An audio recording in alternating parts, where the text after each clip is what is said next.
নমস্কার, প্রণবের হেসেলে আপনাদের সকলকে স্বাগতম। পদে পদে লহ প্রণামের আজ সপ্তম পর্ব। আর আজ বানাতে চলেছি ঠাকুর বাড়ির মটন কষা। দেখুন, আমাদের বাঙালিদের বাড়িতে মটন কষা বিভিন্ন রকম হয়, এক এক বাড়ির এক এক রকম স্বাদগন্ধ। আর ঠাকুর বাড়ির মটন কষার রান্নার শেষের দিকে এমন একটা জাদুকরি মশলা ব্যবহার করা হয়, যেটার কারণে রান্নাটা স্বাদে, গন্ধে এবং বর্ণে একদম অতুলনীয় হয়ে ওঠে। তাহলে চলুন দেখে নেওয়া যাক সেই ঠাকুর বাড়ির মটন কষা বানাতে কি কি উপকরণ লাগছে।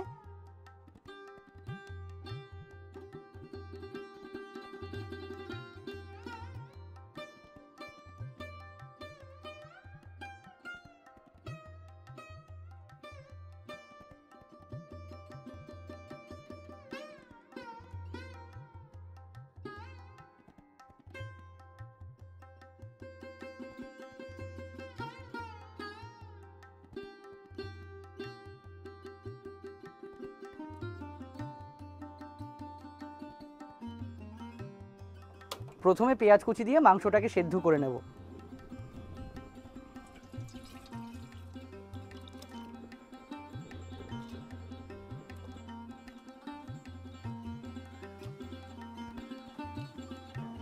আর দেব 1 চামচ লবণ।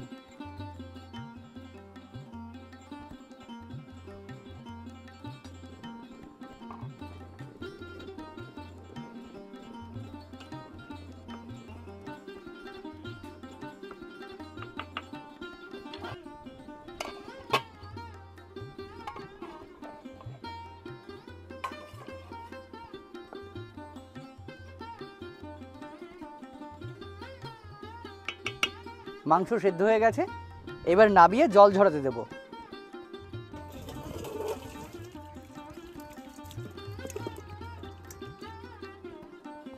এবার একটি কড়াইতে বেশ কিছুটা তেল গরম করতে দেব। তেলটা গরম হয়ে গেছে, এবার আলুগুলো ভেজে নেব।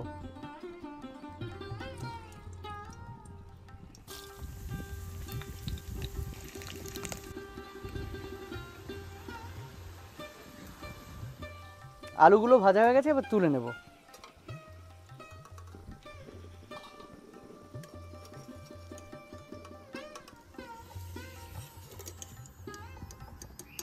এবার এই আলু ভাজা তেলেই ফোড়ন দিয়ে দেবো তেজপাতা আর 1/2 চামচ লবঙ্গর গুঁড়ো।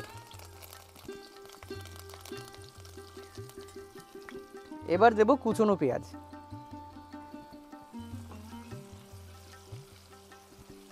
পেঁয়াজটা ভাজা হয়ে গেছে, এবার এর মধ্যে দিয়ে দেবো 2 চামচ পেঁয়াজ বাটা।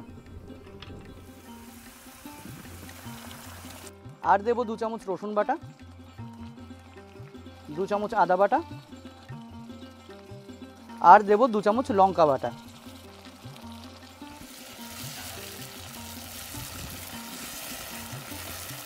মশলা থেকে তেল ছেড়ে দিয়েছে, এবার দিয়ে দেব মাংসগুলো।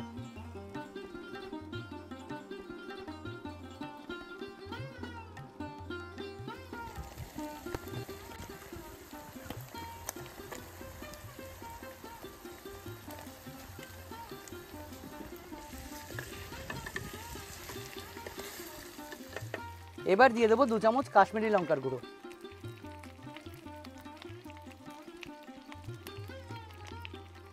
এবার দেবো 1/2 চামচ ধনে গুঁড়ো, 1/2 চামচ জায়ফল গুঁড়ো, 1/2 চামচ জয়িত্রী গুঁড়ো, আর দেবো 1/2 চামচ দারচিনি গুঁড়ো। এবার দিয়ে দেবো কিছুটা মাংস সেদ্ধ করা জল।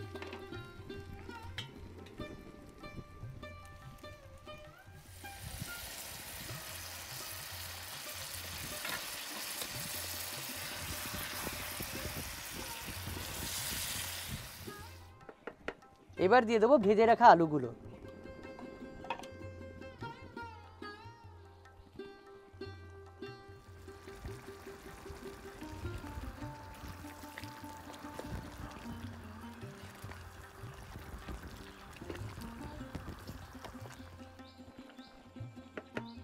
এবার 2 মিনিটের জন্য ঢাকনা চাপা দিয়ে দেবো।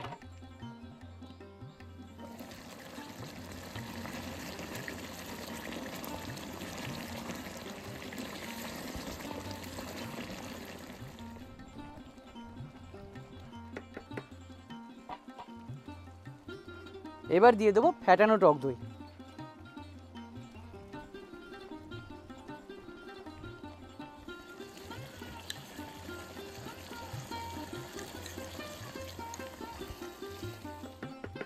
এবার দিয়ে দেবো স্বাদ মতো লবণ।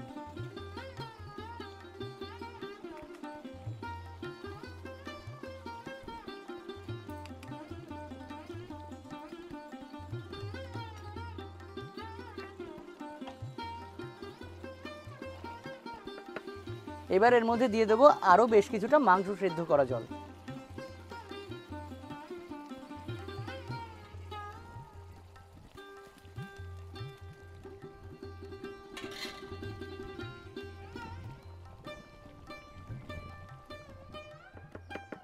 এবার আবারও কিছু সময়ের জন্য ঢাকনা চাপা দিয়ে দেবো।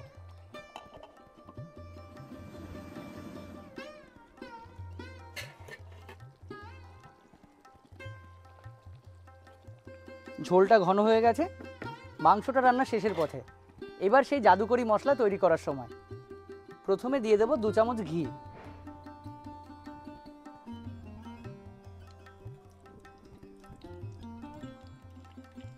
আর দেবো 1 চামচ চিনি, আর দেবো শুকনো লঙ্কার গুঁড়ো।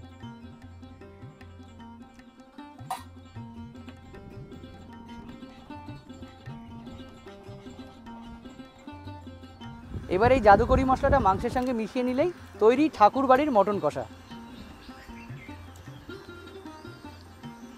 আজকের পর্ব এখানেই শেষ হচ্ছে। দেখা হচ্ছে পরবর্তী পর্বে ঠাকুর বাড়ির আরও একটি রান্না নিয়ে। ধন্যবাদ।